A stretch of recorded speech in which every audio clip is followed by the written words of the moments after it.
महाराष्ट्राच्या संपूर्ण जनतेला, सर्व पक्षाच्या नेत्यांना, या निवडणुकीत उभ्या असलेल्या सर्व उमेदवाराला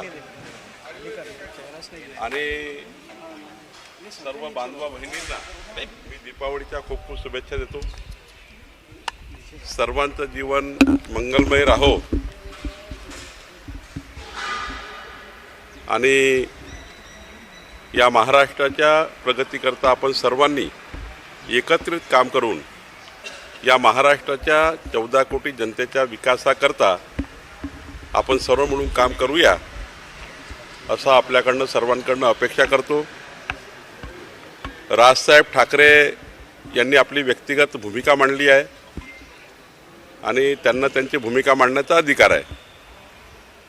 खरं तर राजसाहेब आमचे पहिल्यापासून मित्र आहेत, पारिवारिक आमचे संबंध आहेत आणि त्यामुळे त्यांनी आपली भूमिका मांडली आहे. त्यांचा त्या सद्भावना आहेत असं मला वाटतं. भाजपच्या मनसेच्या मदतीनं भाजप सत्तेत असेल हे खरं आहे का? नाही, असं आहे की हे तर निकालावरनं स्पष्ट राहील, कारण शेवटी निकाल हा जनतेचा असतो. त्यांच्या भावना पहिल्यापासून भारतीय जनता पार्टीच्या सोबत आहे. मागच्या वेळी बघा, मोदींच्या निवडणुकीमध्ये विकसित भारताच्या संकल्पाला साथ देण्याकरता त्यांनी मोदींच्या निवडणुकीमध्ये छोट्या छोट्या कार्यालयात जाऊन मतं मागितली, प्रभागात जाऊन मतं मागितली, मुंबईत मतं मागितली. मुंबईच्या सभेमध्ये राजसाहेबांनी मोदीजीकरता आव्हान केलं.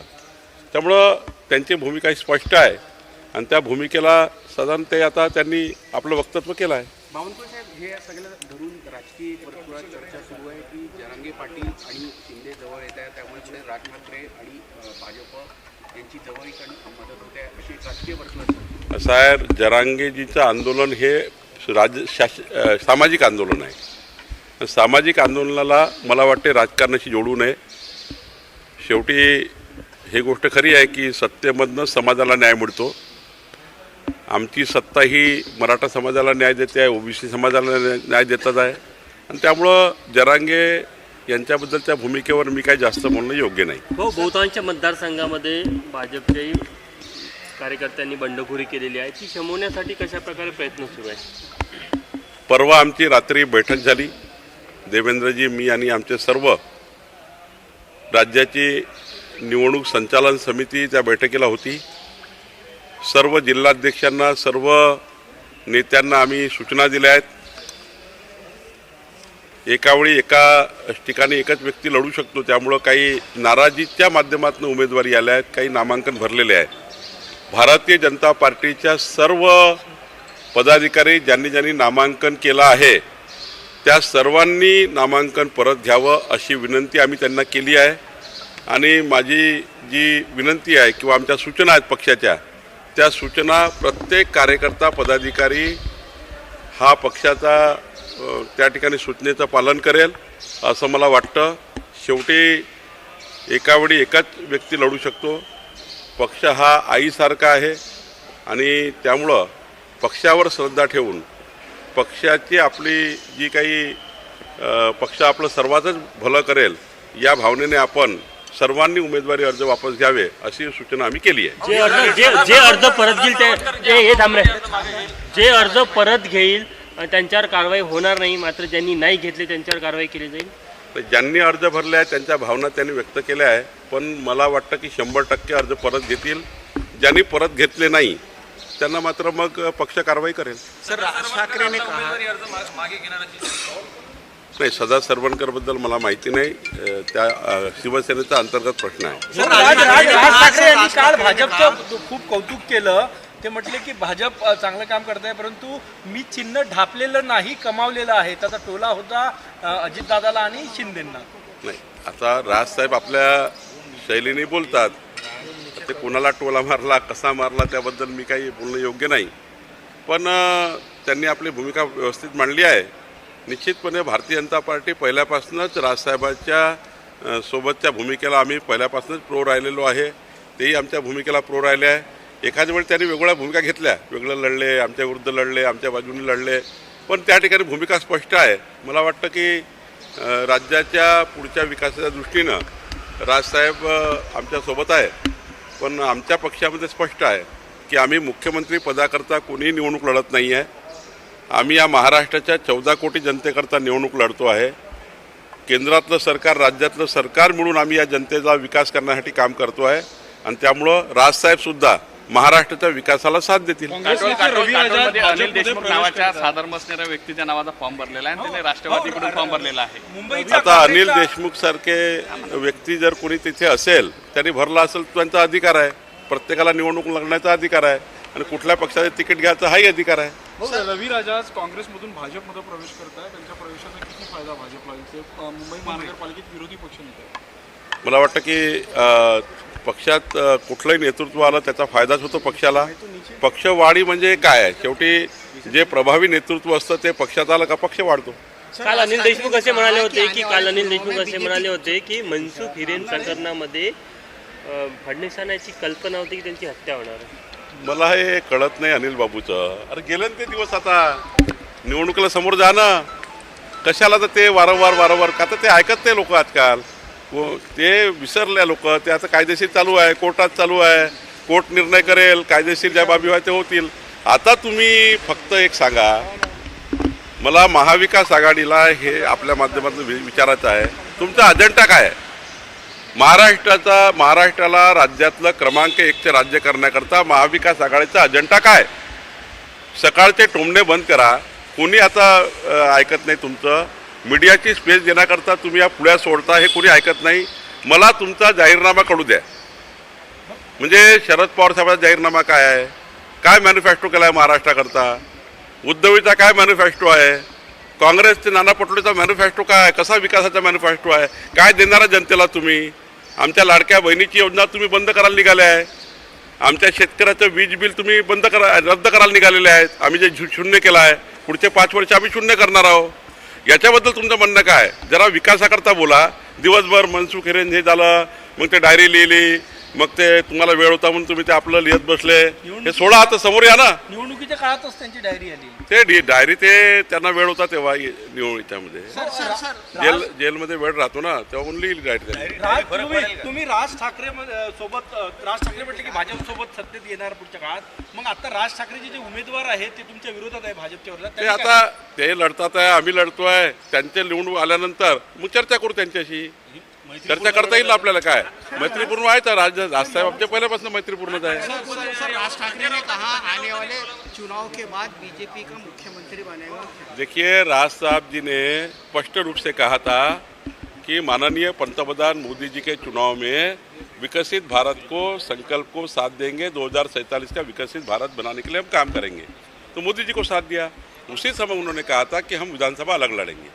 और आज उन्होंने ये कहा है कि भाई हम भारतीय जनता पार्टी को शत्रु नहीं मानते. तो ठीक है, ये बात अच्छी भी है, हमारे लिए भी अच्छी है. और हम भी राज जी का हम बहुत सम्मान करते हैं, बहुत सम्मान करते हैं राज ठाकरे जी का. हमारे व्यक्तिगत रूप से भी संबंध है. उनकी पार्टी का भी एक विचारधारा है, वो विचारधारा हमसे मिलती है.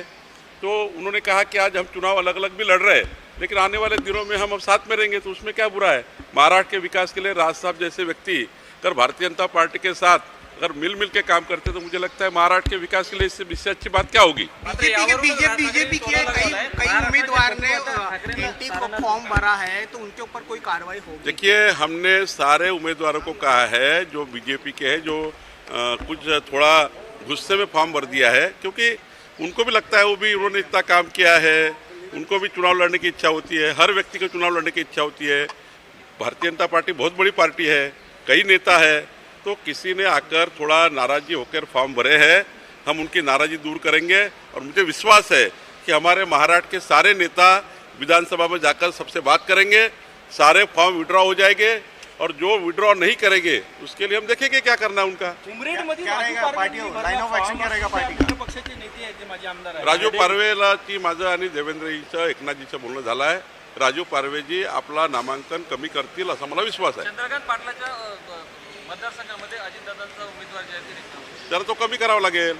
कारण युती आहे, तर काही ठिकाणी काही एबी फॉर्म दिले असतील तर ते कमी करावे लागतील. महाविकास आघाडीमध्ये नागपूर जिल्ह्यात काँग्रेसचा जिल्हा अध्यक्ष उबाठाच्या उमेदवाराविरोधात लढतायत. रॅली काढली मोठी आणि 6 मतदारसंघात जवळपास बंडखोरी आहे काँग्रेसकडे. मी काँग्रेस पार्टीची मला चिन्हित थला आहे, इथे येऊन बसतात दिवसभर, महाराष्ट्रामध्ये चेन्नई थाला त्यांना दिसत नाही का? याचा अर्थ काय? तुम्ही उद्धवजीला फसवतायत. उद्धव ठाकरेजींना काँग्रेस पार्टी फसवतायत. एक तर त्यांना हिंदुत्वापासून दूर घेऊन गेले, उद्धवजींना हिंदुत्वापासून काँग्रेस पार्टी दूर घेऊन गेली आणि आता त्यांना फसवतायत. त्यांच्या उमेदवाराच्या विरुद्ध काँग्रेस पार्टी अधिकृतपणे जिल्हाध्यक्ष लढतो आहे. म्हणजे मला कळत नाही की उद्धवजी कसं सहन करताय. आमच्याकडे सहन नाही करायचे, आम्ही त्यांचा राग झेलायचो. आम्ही त्यांच्या मातोश्रीवर जाऊन त्या ठिकाणी स्वर्गीय हिंदू सम्राट बाळासाहेब ठाकरेंचं त्या ठिकाणी सन्मान राखायचो. आता त्यांना काँग्रेसच्या घरी जावं लागतं, आता शरद पवार यांच्या घरी जावं लागतं. आणि आता तर बघा, काँग्रेसचा जिल्हाध्यक्ष नागपूरचा उपराजधानीमधला, आणि त्यांच्याकरता आले होते उद्धव ठाकरे. म्हणजे कळमेश्वरमध्ये काँग्रेसच्या सभेकरता उद्धव ठाकरे आले आणि त्यांनी सांगितलं फडणवीसाची जमानत जप्त करणार आहे. तुमच्या उमेदवाराची जमानत जप्त करण्याकरता उद्धवजी ते राजेंद्र मुळक लढताय. ते चेन्नई थाला काय करतायत? चेन्नई थाला काय करताय? नाना पटोले बाजूलाच राहतात. नाना पटोले भंडाऱ्याला रोज नागपूरहून जाणं येणं करतात. म्हणजे नागपूरचा जिल्हाध्यक्ष बंडखोरी करतो आहे हे नाना पटोलेला दिसत नाही. उद्धवजीला फसवतायत, उद्धवजीचा त्या ठिकाणी तुम्ही अपमान करतायत. खरं तर या ठिकाणी उद्धवजींनी, हे मला माहिती होतं, उद्धवजी नुकसान करतायत.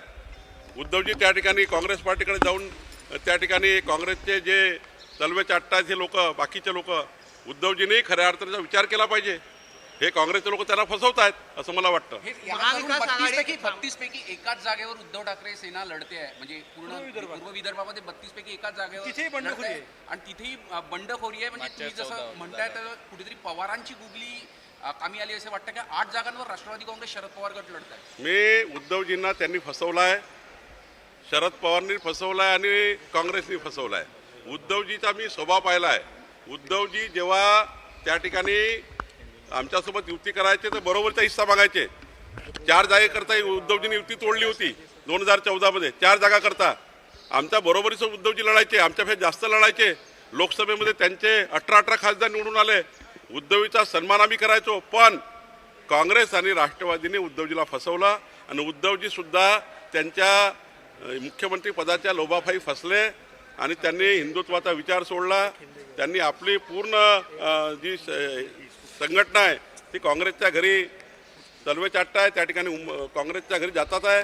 खऱ्या अर्थाने काँग्रेस पार्टी देशाला डुबवलं, आता उद्धवजीला डुबवलं. सर हिंदी में बताइए, उद्धव ठाकरे को कांग्रेस और एनसीपी फंसा रही क्या? कसा रिस्पॉन्स मिळतो? त्या दिवशीच्या रॅलीला प्रचंड गर्दी होती, कसा प्रचार आहे, काय सांगणार? असं आहे, काँग्रेसच्या उमेदवार जे आहे तिथले त्याबद्दल मला काही बोलायचं नाही. पण मला कामठी विधानसभेच्या जनतेवर विश्वास आहे. मी 15 वर्ष प्रतिनिधित्व केलं आहे. माझे 1.5 लाख परिवाराच्या वर परिवाराशी माझे संबंध आहे. हार्ट टू हार्ट आणि मॅन टू मॅन मी रिलेशनशिप मेंटेन केली आहे. मी कामठी विधानसभेच्या जनतेच्या सुखदुःखात नेहमी हजर राहतो. विकासाच्या कामात कामठी शहर मेट्रोचं शहर झालं आहे. हुडकेश्वर नरसला डेव्हलप होत आहे. बेसा बेलतरुडीसारखे शहर बनत आहेत. मौदा तालुक्याला शेतकरी शेतमजुरांना मी न्याय देतो आहे. खरं तर ही पूर्ण जनता ही माझ्या पाठीशी राहील आणि मला प्रचंड मत देईल. मी मताचं कर्ज मागतो आहे आणि पुढचे 5 वर्ष कामठीच्या जनतेचं मी मताचं कर्ज इमानदारीने काम करून परत करणार आहे. सर कांग्रेस और एनसीपी उद्धव ठाकरे को फंसा रही क्या? महायुतीमध्ये काटोलची जागा भाजपकडे आलेली आहे. एक मिनिट, महायुतीमध्ये काटोलची जागा भाजपकडे आलेली आहे. देखिए उद्धव जी को पूरी तरह से फंसाया गया है. उद्धव जी भी मुख्यमंत्री की लालच में आके कांग्रेस पार्टी के घर जाकर पूरी शिवसेना वो समय वो कांग्रेस पार्टी के तलवे चाट रही है. क्योंकि देखिए कांग्रेस पार्टी ने ऐसा फंसाया है, उद्धव जी को 2014 में बराबरी की हम सीट देते थे, वो हमारे नेता रहते थे, वो जो कहते थे वो भारतीय जनता पार्टी कहती थी. मातोश्री का आदेश निकला तो हम काम करते थे, मातोश्री का सम्मान करते थे. हिंदू हृदय सम्राट बाळासाहेब ठाकरे जी का सम्मान हमारे मन में था, आज भी है. लेकिन उद्धव जी ने क्या किया? उद्धव जी ने कांग्रेस पार्टी के घर जाकर मुख्यमंत्री मांगा, नहीं दिया. सिल्वर वोक को मांगा, नहीं दिया. अब तो इनकी हालत खराब कर दी. जो 4 सीट के लिए युति तोड़ते थे उद्धव ठाकरे, उनको तो 100 के अंदर ला लिया. अब ऐसी परिस्थिति है उद्धव ठाकरे जी की कि नागपुर में कांग्रेस का जिलाध्यक्ष सो रहे क्या नाना पटोले जी? आपका जिलाध्यक्ष खिलाफ लड़ रहा है उद्धव ठाकरे के, सो रहे क्या? वो चेन्नई थाला उनका जिलाध्यक्ष उद्धव ठाकरे जी के खिलाफ लड़ रहा है. कहाँ गए? फंसाया उद्धव जी को. मुझे लगता है इस प्रकार से ये उद्धव जी ने सुना नहीं. अगर याद कर लेते हिंदू हृदय सम्राट बाला साहब ठाकरे जी ने कहा था कि कांग्रेस से घर जाना उसके बजाय शिवसेना बंद कर देंगे। ये कांग्रेस वालों ने फंसाया उनको। और हालत ऐसी है कि नागपुर में आके बोल रहे उद्धव ठाकरे हम देवेंद्र फडणवीस जी की जमानत जब्त करेंगे। अब नाना पटोले और वो उनके राजेंद्र मूणक ये उनकी जमानत जब्त करने निकले। रामटेक में उद्धव ठाकरे के उम्मीदवार की जमानत जब्त करने निकले ये राजेंद्र मूणक, और उद्धव जी नागपुर आके कह रहे देवेंद्र फडणवीस जी की जमानत जब्त करेंगे। उद्धव जी जरा देखो कांग्रेस पार्टी क्या हाल कर रही है आपकी। और मुझे लगता है इस प्रकार से उद्धव जी की हालत विदर्भा में खत्म कर दी है। विदर्भा में जिस प्रकार से उद्धव ठाकरे लड़ते थे उस प्रकार से हम लोग उनका सम्मान करते थे, लेकिन अब तो महाराष्ट्रातील ताज्या बातम्यांसाठी बघत रहा टाइम्स टुडे 18 न्यूज सोबतच शेअर करा, सबस्क्राईब करा आणि बेल आयकॉन प्रेस करा।